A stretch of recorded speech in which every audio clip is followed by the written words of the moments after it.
Probably வந்து இப்போ சுவாமிநாதன் ராஜேஷ் என்ன பாட்டு ஹிட்டு அப்படின்னு நீங்கள் யோசிச்சீங்கன்னா அது ஒரே பாட்டு நிற்கும். இந்த கண்ணால மைக்கிறையே அதுவும் என் பேர் பல பேருக்கு தெரியாது. நான் தான் அந்த பாட்டு பண்ணேன். நான் வந்து 2010 பண்ண பாடு. கரெக்ட். எவ்வளோதான் நம்ம பெர்ஃபார்மன்ஸ் பண்ணாலுமே சரி, அங்கே நம்ம என்ன பண்ணுறோம், அந்த பாட்டில் யார் நடிச்சிருக்காங்க, அந்த பாட்டை நம்ம எப்படி சப்போர்ட் பண்ணி நம்ம டிஜிட்டலி ப்ரமோஷன் பண்ணுறோம், இதெல்லாம் எல்லாருக்குமே இன்னைக்கு தேவைப்படுது, இன்க்ளூடிங் அது பெரிய ஆர்டிஸ்ட்டும் சரி.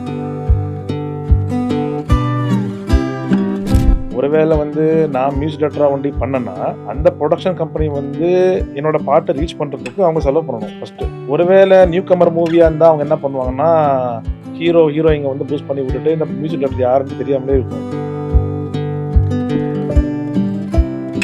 பாட்டு நல்லா இருக்கு, என்ன படம்ப்பா, ஃபர்ஸ்ட் என்ன படம் கேட்பீங்க, யார் நடிச்சதுப்பா, எந்த ஹீரோப்பா, புதுமுகம், அப்படியா செம்மையா இருப்பா பாட்டு, ஐ திங்க் யாரோ நல்ல பெரிய சிங்கராக பாடிருப்பாங்க. சிங்கர்ஸ் ஃபர்ஸ்ட் பேர் எப்போதுமே பர்ஃபெக்ட் எடுத்துப்பாங்க. நீங்கள் எப்பேற்பட்ட படமாலும் சரி ஃபர்ஸ்ட் சாய்ஸ் வந்து சிங்கர்ஸோட இதுதான் போயிடும். அப்படி இல்லை அந்த மியூசிக் டேரக்டர் வந்து பெரிய சக்சீட் ஆகிட்டாரு, டாப் மோஸ்ட் மியூசிக் ஆகிட்டாருன்னா யார் மியூசிக்ப்பா, எனக்கு வந்து அனில் மியூசிக்கோ இவர் மியூசிக்கோ அப்படி டிஸ்கஸ் அபவுட். ஏன்னா அதுக்கு ஆட்டோமேட்டிக்காக பூஸ்டப் பண்ணியிருப்பாங்க. ஓகே, பிஃபோராகவே தெரிஞ்சிருக்கும் இது யார் பாடல்ன்றது.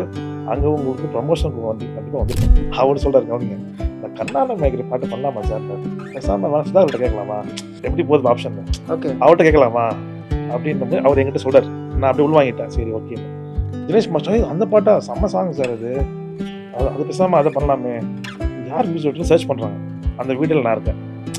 தென் they realise okay sir, sir நீங்க பண்ணதா, ஆமா நான் பண்ணது. மூவி வேர்ல்டு மீடியா நேயர்களுக்கு வணக்கம். நான் சதீஷ். இன்னைக்கு நம்மளுடைய நேர்காணல யார் இருக்கா அப்படின்னா மியூசிக் கம்போசர் சுவாமிநாதன் ராஜேஷ் தான் இருக்காங்க. வணக்கம், எப்படி இருக்கீங்க? நல்லா இருக்காங்க. ஓகே, நிறைய இண்டஸ்ட்ரிக்குள்ள நிறைய விஷயங்களை பண்ணியாச்சு. பட் ஆனால் நமக்கான ஃபர்ஸ்ட் ரெகக்னேஷன் ஒன்று இருக்கும்ல, அது எங்கே தொடங்குதுன்னு கேட்கலாம். ரெகக்னேஷன் கிடைக்கிறது இன்னைக்கு நம்ம என்ன பண்ணாலுமே சரி. இப்போ நான் இவ்வளோ படம் பண்ணியிருக்கேன். மோஸ்ட் ப்ராபப்ளி வந்து இப்போ சுவாமிநாதன் ராஜேஷ் என்ன பாட்டு ஹிட்டு அப்படின்னு நீங்கள் யோசிச்சிங்கன்னா அது ஒரே பாட்டு நிற்கும். அப்போது அந்த கண்ணால மைக்கிறையே அதுவும் என் பேர் பல பேருக்கு தெரியாது.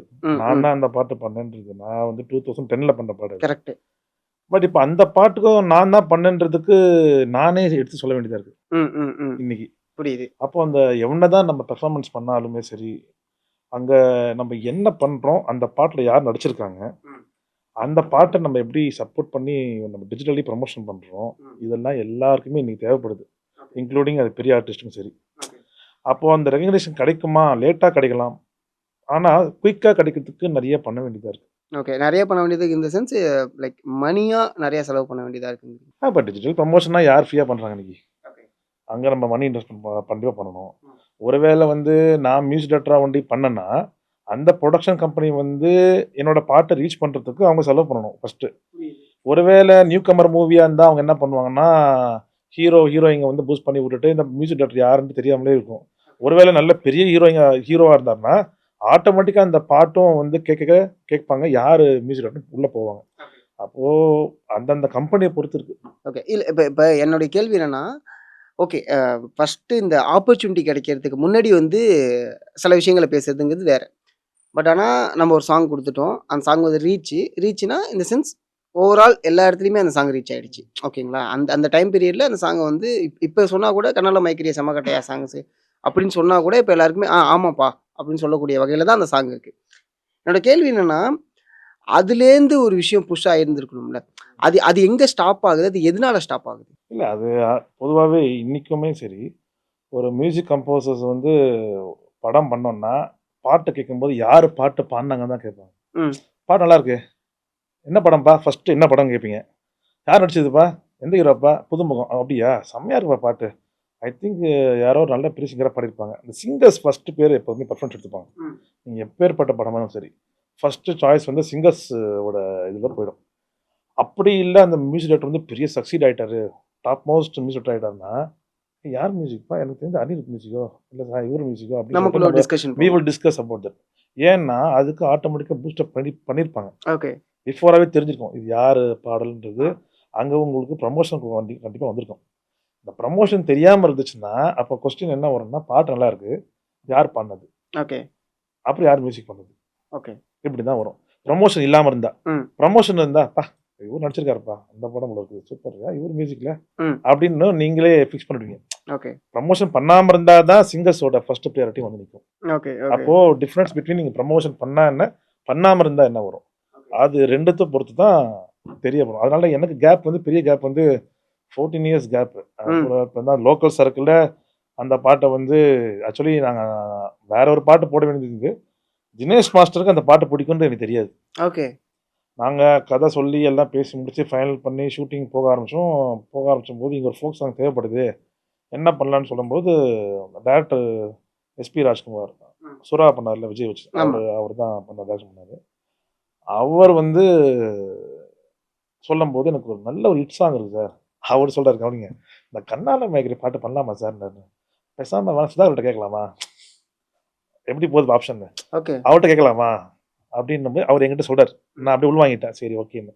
தினேஷ் மாஸ்டர் அந்த பாட்டா செம்ம சாங் சார் அது பேசாமல் அதை பண்ணலாமே யார் மியூசிக் சர்ச் பண்ணுறாங்க அந்த வீடியோவில் நான் இருக்கேன். Then they realise okay sir sir நீங்கள் பண்ணதா ஆமாம் நான் பண்ணது அப்போ இந்த பாட்டை இது யூஸ் பண்ணலாமே பண்ணுங்க. அப்படி வந்து அந்த பாட்டு அப்படியும் யோகி பாபு ஆட வச்சு எல்லாம் பண்ணியுமே ரீச் ஆகலை. ஏன் காரணம்னு கேட்டால் எப்பவுமே செகண்டரியாக ஒன்று வருது பார்த்தீங்களா ஃபர்ஸ்ட் ஒன்று வந்திருக்கும் அது வீடியோவோ ஆடியோவோ செகண்டரியாக ஒரு விஷயம் வந்து அது பெருசாக ப்ரமோட் பண்ண வேண்டிய சூழ்நிலைக்கு இருக்குது. அங்கேயும் பெரிய லெவலில் ப்ரமோட் இப்போ தான் பார்த்தீங்கன்னா நிறைய பேர் அந்த யூடியூப் சேனலில் அந்த கண்ணால மைக்கில் வந்து யோகி பாபு ஆடுறது தினேஷ் மாஸ்டர் ஆடுறதுன்னு கேட்டுங்கிட்ட கேட்குறாங்க. அதுக்கு முன்னாடி வரைக்குமே சிங்கர்ஸ் பேர் தான் இது வந்து சுதாகர் பாட்டு அப்படின்னு ஒரு ரீச் ஆயிடுச்சு. இப்போ உங்களுக்கு அதானே தெரியும். ஆமா இப்போ எல்லாருக்குமே என்ன தெரியும்னா சுதாகர் பாட்டு வந்து கண்ணால மைக்கிரி பட் அதோட வரலாறு பெருசு இல்லை. அது எப்படி ஆரம்பிச்சோன்னா அதுவே பெரிய கதை. ஆக்சுவலி அந்த பாட்டு அவர் பாட வேண்டிய பாட்டே இல்லை. யா நீங்க சொன்னது எல்லாமே எனக்கு அண்டர்ஸ்டாண்ட் ஆகுது. என்னோட கேள்வி எங்க வந்து நிக்குது அப்படின்னா இப்ப எடுத்துப்போமே நிறைய மியூசிக் டைரக்டர்ஸ் ஃப்ரெஷராக உள்ளே வராங்க. லேபிள் வந்து அவங்கள பிராண்ட் பண்ணுறது அவங்கள வெளில காட்டுறது இண்டிபெண்ட் ஆக்சுவலாக சொல்ல போனால் இண்டிபெண்ட் ஆர்டிஸ்ட்டுக்கு ஐ திங்க் 2000 டைமில் அதாவது யோகி பி இருந்த டைமில் வந்து ஒரு வைடரான ரீச் இருந்துச்சு. அதுக்கப்புறம் ஒரு ஃபேட் அவுட் ஆனிச்சு. எகெயின் வந்து இண்டிபெண்ட் ஆர்டிஸ்ட்டுக்கு ஒரு நல்ல ஓப்பனிங் இப்போ இருக்குது. ஸோ இதே தான் ஒரு படம் எந்த படம்லாம் தெரியாது பாட்டு மட்டுமே எகெயின் டிஜிட்டலாக அது நல்லா ப்ரொமோட் ஆக ஆரம்பிக்குது. அது நல்லா வெளில தெரிய ஆரம்பிக்குது. ஆனால் இது எல்லாருக்கும் நடக்குதான்னு கேட்டால் அது ஒரு கொஸ்டின் மார்க். ஃபார் எக்ஸாம்பிள் இப்போ நம்ம டப்புன்னு சொல்லக்கூடிய ஒரு 10 மியூசிக் டைரக்டர் விட்டுருவோம். அதுக்கு அடுத்து இருக்கக்கூடிய ஒரு 20 மியூசிக் டைரக்டர்ஸ் இருக்காங்க. அவங்க எல்லாருமே ஒரு படத்தில் நல்லா வெளில தெரிஞ்சிருப்பாங்க. அந்த படம் ஹெல்ப் பண்ணியிருந்திருக்கும். அதுக்கப்புறம் பார்த்தா அவங்க என்னங்கிற ஒரு கேள்வியிலே இருந்திருக்கும். ஸோ இதுதான் கேட்குறேன் இது ஏன் அப்படிங்கிற ஒரு கேள்வி இருக்குல்ல இதுக்குள்ள. அஸ் அ மியூசிக் கம்போசரா ஒரு சாங்கை ப்ரொடியூஸ் பண்ணக்கூடிய பர்சனா உங்களுக்கும் அந்த கேள்வி இருந்திருக்கும். ஆமாம் நான் சொல்கிறேன் இப்போ ஒரு சாங் பண்ணுறீங்க நீங்கள் வந்து படமும் எடுத்துக்கோங்க இல்லை ஆல்பம் சாங்கும் எடுத்துக்கோங்க எனி சாங் இப்போ சதீஷ் சார் வந்து ஒரு விஜய் நான் அவர்கிட்ட கொடுத்து ரிலீஸ் பண்ணுங்கன்னு சொல்கிறேன். உங்களோட ஃபாலோவர்ஸ் ஒரு 10K இருக்காங்க சொல்லுங்கள். அந்த 10Kல வந்து 10K பார்க்குறதுக்கு மீறி கூட பார்க்கலாம். ஏன்னா அது பாட்டை பொறுத்து ஃபர்ஸ்ட் பாயிண்ட் அது வந்து பாட்டில் யார் நடிச்சிருக்கா பாட்டு ஒரு பீட்ஃபுல்லாக இருக்கா ஒரு ட்ரெண்டிங்காக இருக்கா மியூசிக்கு இப்படின்னு உங்களுக்கு ஆடியன்ஸோட ரீச். இப்போ என்னன்னா நீங்கள் போட்ட உடனே ஆடியன்ஸ் எவ்வளோ தூரம் பார்க்குறாங்க அதை பற்றி ஒருவேளை அதை வேண்டான்னு சொல்லி ஸ்கிப் பண்ணியிருந்தாங்கன்னா ஸ்கிப் ஆகிட்டே இருக்கும் எல்லாமே. இது இன்ஸ்டாகிராமோட மெத்தட் வச்சுக்கோங்களேன். இன்ஸ்டாகிராம் விட்டுட்டு நார்மலாக வரும். இப்போ டிஜிட்டலைஸ்டு யாரோ ஒரு பெரிய ஸ்டார் வந்து அதை வந்து லிங்கை வந்து போடுறாரு ஓகேங்களா. ஏஆர் ரஹ்மான் சார் ஒரு சாங் ரிலீஸ் பண்ணுறாரு அப்படின்னு கொண்டு வரீங்க. அந்த பாட்டு நல்லா இருக்கு நல்லா இல்லைன்றது அப்பாற்பட்ட விஷயம். நீங்கள் ஆடியன்ஸ் கேட்டப்பறம் தான் தெரியும் அது பாட்டு நல்லா இருக்கு நல்லா இல்லை சரிங்களா. அப்போது ரஹ்மான் சார் ஒரு பாட்டை பண்ணுறாருன்னா அது என்ன எப்பேற்பட்ட பாட்டுன்ட்டு மைண்ட் செட்டப் ஆடியன்ஸுக்கே வந்துடும் சரிங்களா. அது நல்ல பாட்டு. அப்போ நீங்கள் என்ன பண்ணுவீங்கன்னா digitally you are click the song பார்ப்பீங்க. 50% நீங்களே கன்ஃபார்ம் பண்ணுறீங்க அந்த பாட்டு ஹிட்டுன்னு. ஏன்னா ஒரு பெரிய ஜாம்பாவாக ரிலீஸ் பண்ணுறாருன்னு வந்துடுவீங்க. மீதி 50% உங்களுக்கு பிடிக்காது நெக்ஸ்ட் புரியுது. அப்போது ஏற்கனவே நீங்கள் கிளிக் பண்ண போகும்போது ஒரு 1 கோடி பேர் அவருக்கு ஃபேன் கிளப் இருக்காங்கன்னா அதில் 50 lakhs பீப்புள் அன்னைக்கு ஒரு 24 ஹவர்ஸில் பார்த்துருவாங்க. ஓகே நல்லா இருக்கோ நல்லா இல்லையோ அப்படி வந்துடும் ஒரு கிளிக் உள்ளே வந்துடும். இப்போது 100 மில்லியன்ஸ் 50 மில்லியன் சாங்ஸ்லாம் இருக்குது அப்படின்னா அதில் 10 மில்லியன்ஸ் வந்து பிடிக்காத கூட இருப்பாங்க அவங்களுக்கு தெரியாது. ஏன்னா யார் ரிலீஸ் பண்ணாங்கன்றது தெரியாது. அதை பொறுத்து பட் இன்னைக்கு தான் அதெல்லாம் இருக்கு. அப்படி வச்சுப்போமே. இது ஒரு பழைய ஆல்பம் சாங்ஸ், வெஸ்டர்னைஸ் சாங்ஸ்லாம் நெறைய பாட்டுலாம் இப்ப யூடியூப்ல போடுறாங்க. அத பார்த்தீங்கன்னா 300 மில்லியன்ஸ், 400 மில்லியன்ஸ்லாம் பார்த்து யுனிவர்சலா போகுது. இப்ப நீங்க இந்தியன் பாப்புலேஷன் 130 கோடின்னு வச்சுக்கோங்களேன். யுனிவர்சலா பார்த்தீங்கன்னா ஒரு 500 கோடி இருக்காங்கன்னா, 500ல 150 கோடின்றது கம்மி. யுனிவர்சல் சாங்க்கு சொல்றேன். அப்போ இங்க ஏதோ ஒரு விஷயம் தேவைப்படுது. இப்ப வந்து அ ஒரு மியூசிக் டைரக்டர் இப்போ யங்ஸ்டர்ஸ் நெறைய பேர் வர்றாங்கன்னா, ஒரு ஆல்பம் சாங் சாய் அபியங்கர் பண்றாருன்னா, சாய் அபியங்கரோட ஃபர்ஸ்ட் பார்ட் யார் லான்ச் பண்ணது? Think music. திங்க் மியூசிக் அந்த லிங்க் யார் ரிலீஸ் பண்ணது? எல்லா பெரிய மியூசிக் டைரக்டரும் போட்டாங்க. ஓகே. எல்லாருமே போட்டாங்க. ஓகே. இன்ஃப்ளூயன்ஸ்டு பீப்பிளா நோ இருக்கணும். ஐம் நாட் அதான் இன்ஃப்ளூயன்ஸ்டு இப்போ ஜெயிச்சவங்களா இருக்கணும். அதான் கேட்குறேன். இப்போ ஜெயிச்ச மியூசிக் இருப்பாங்கல்ல. இப்ப நான் டாப் வந்து மோஸ்ட் இருப்பாங்கல்ல. உங்களுடைய பாட்ட ரிலீஸ் பண்றேன் அப்டின்னா, நான் ரிலீஸ் பண்ணலாம் பிரச்சனை கிடையாது. பட் ஆனா எனக்கான ஒரு ஐடென்டிட்டிங்கிறது வந்து இங்க இருக்கணும். மேபி அவர்கிட்ட அவர் வொர்க் பண்ணதா இருக்கலாம். வொர்க் பண்ணாம யாரும் பண்ண மாட்டாங்க எனக்கு தெரிஞ்சு. ம். ஒருவேளை அவங்ககிட்ட அசிஸ்டன்ட்டா வொர்க் பண்ணியிருப்பாங்க. அதனால அவர் பாட்ட வந்து அவங்களோட பேஜ்ல ப்ரமோட் ப்ரமோட் பண்ணிட்டு என்கரேஜ் பண்றாங்க. இந்த என்கரேஜ்ன்றது ம். ரொம்ப முக்கியம். கரெக்ட். நீங்க என்னதான் வந்து அ ரொம்ப கஷ்டப்பட்டு மியூசிக் பண்ணி பெரிய ஆர்டிஸ்ட் படம் கூட சரி. அசல அந்த ஆர்டிஸ்ட் போட்டாங்கன்னா ஓகே. ம். நீங்க உட்காந்துட்டு பல கோடி ரூபாய்க்கு மியூசிக் போட்டுட்டு, ஒரு நியூ கம்பர வச்சு நீங்க பண்ணிட்டு போயிட்டீங்கன்னா, ஆடியன்ஸ் கிட்ட ரீச் ஆகுறதுக்கே செலவு பண்றதுக்கு ஒரு ஒரு அமௌண்ட் எடுத்துக்கணும். அதுதான் கேட்குறேன். அது இப்ப நீடடா தானே இருக்கு. இப்போ ஒரு ஆமா. படம் அஃப்கோர்ஸ் எல்லாருக்குமே தேவை. எந்த படமா இருந்தாலுமே அது எல்லாருக்குமே தேவைப்படுது. தேவை. ஆனா, நீங்க திருப்பி சொல்றேன். சூப்பர் ஸ்டாருக்கு தேவையா? கேட்டா எனக்கு தெரியாது. ம். கமல் சாருக்கு வேணும்னு கேட்டா எனக்கு தெரியாது. சூர்யா சாருக்கு வேணுமா கேட்டா எனக்கு தெரியாது. மினிமம் ஆடியன்ஸ் வந்து அவங்களுக்கு இருக்கும். ஃபார் எக்ஸாம்பிள் நீங்க ரொம்ப ஒரு இப்ப அவருக்கு ஒரு பேக்கப் ஃபேன் கிளப் இருக்குன்னா, அத மீறி நான் போணும் அப்டின்னா தான் நான் ப்ரமோஷன் பண்ணணும். இல்லப்பா அவர் ஃபேன் கிளப் பார்த்தாலே எனக்கு வந்து போட்ட காசு வந்துரும்னா, நான் மூவ்மெண்ட் பண்ண தேவையில்ல. அதுவே மூவ் ஆயிடும். ம். இப்ப நான் என்ன பண்ணுவேன் ஃபேன் கிளப்ல நான் அவர் பாட்ட போட்டுட்டே போவேன். ஏன் என்னோட ஆடியன்ஸ் பார்ப்பான். அவனோட ஆடியன்ஸ் பார்த்துட்டே போவான். இப்படியே தான் பாட்டு போயிட்டே இருக்கும். பாட்டு ஹிட் ஆக்குறதுன்றது இன்னொரு மெத்தட் இருக்கு எஃப்எம்ல. நீங்க கார்ல போயிட்டு இருக்கீங்கன்னு வச்சுக்கோங்களேன். ம். ஒரு நாளைக்கு வந்து ஒரு லாங் டிராவல் போறீங்க. திருச்சிக்கு போறீங்க. சரிங்களா? இப்போ போயிட்டு இருக்கீங்கன்னா, 1 மணி நேரத்துக்கு ஒரு தடவ இன்னைக்கு தான் அந்த பாட்டு ரிலீஸே ஆகுது வச்சுக்கோங்க. ம். 5 மணி இந்த பாட்டு ரிலீஸ் ஆகுது. 5:00 ரிலீஸ் ஆகுதுன்னா, அந்த பாட்டு நல்லா இருக்கா, நல்லா இல்லையான்றது இனிமே தான் நீங்க கேட்கவே போறீங்க. ஃபர்ஸ்ட்டு. எஃப்எம் என்ன பண்ணுவாங்கன்னா, டிஜிட்டல்லி தே வில் டூ 5 மணிக்கு ஒரு தடவ போடுவான் அதே பாட்டு. 5:45க்கு ஒரு தடவ போடுவான். 6:15க்கு ஒரு தடவ போடுவான். 6:30 மணிக்கு ஒரு தடவ போடுவான். 7 மணிக்கு போடுவான். நீங்க போம்போதே 10 தடவ கேட்டிருப்பீங்க. Okay. Mentally prepare mentally you prepared. நீங்க போயிட்டு வீட்டுக்குள்ள போய் இறங்கி என்ன பண்ணுவேன், you will search that song. தேடுவீங்க. ஏப்பா நல்லா இருக்கே பாட்டுக்கு போடு. அப்போ நீங்க மைண்ட்ல இந்த பாட்டு செமடா வந்துருவீங்க. உங்களுக்கு திணிக்க இப்ப நான் ஊட்டிட்டா நீங்க சாப்பிட மாட்டீங்கன்னா, நான் ஊட்டி விடணும் குழந்தைக்கு. ஒரு குழந்தை வந்து சாப்பாடு சாப்பிடவே மாட்டேங்குதுன்னா, எடுத்து நான் ஊட்டுறேன் என்ன பண்ணணும்? நான் எது குடுத்தாலும் சாப்பிடும். ஓகே.